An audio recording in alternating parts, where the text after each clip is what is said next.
महफिल में उपस्थित तमाम श्रोतागण समाज एवं जनता जनार्दन हाँ जनार्दन मतलब भगवान होला दूर दूर से चल के आई भोजपुरी संगीत प्रेमी चाचा काका पितिया भाई बहन बंधु एवं नौजवान साथी संगतिया तथा यह ग्राम यह क्षेत्र नगर पंचायत गांव जवार आस पड़ोस टोला मोहल्ला के नर नारी अथवा साउंड सिस्टम द्वारा जेकरा बेकान तक हमर आवाज पहुंच पावत होके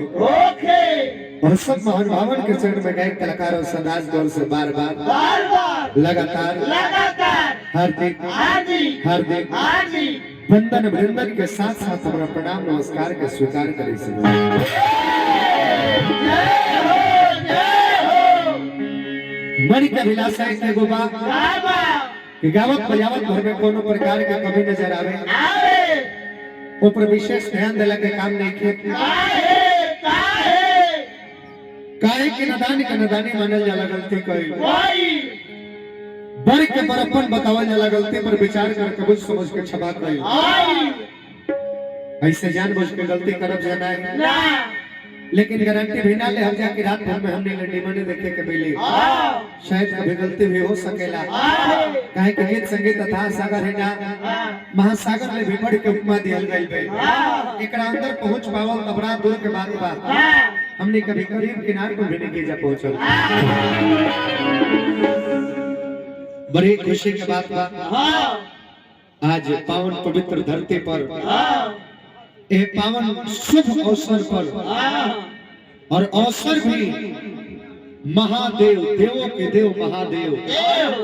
भगवान भोले दानी के शुभ घड़ी शुभ दिन महाशिवरात्रि के शुभ उपलक्ष्य में हमने के जा उपस्थिति दर्ज भइल बा जन में हम कई कलाकार और सदाज हमारे प्रतिद्वंदित कलाकार प्रदुमन परदेसी जी आज के रात में सबके बीच में चल के आइल बानी जा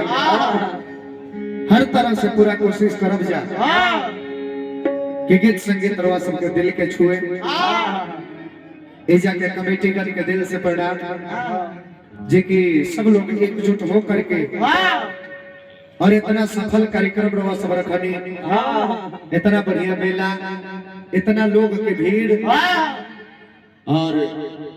मुख्य अतिथि गण के इतना सुंदर सा सेवा सत्कार विधायक जी जिला परिषद साहब वार्ड कमिश्नर साहब मुखिया प्रतिनिधि साहब सबका के दिल से वंदन अभिनंदन और शांति के दान गीत संगीत पर ध्यान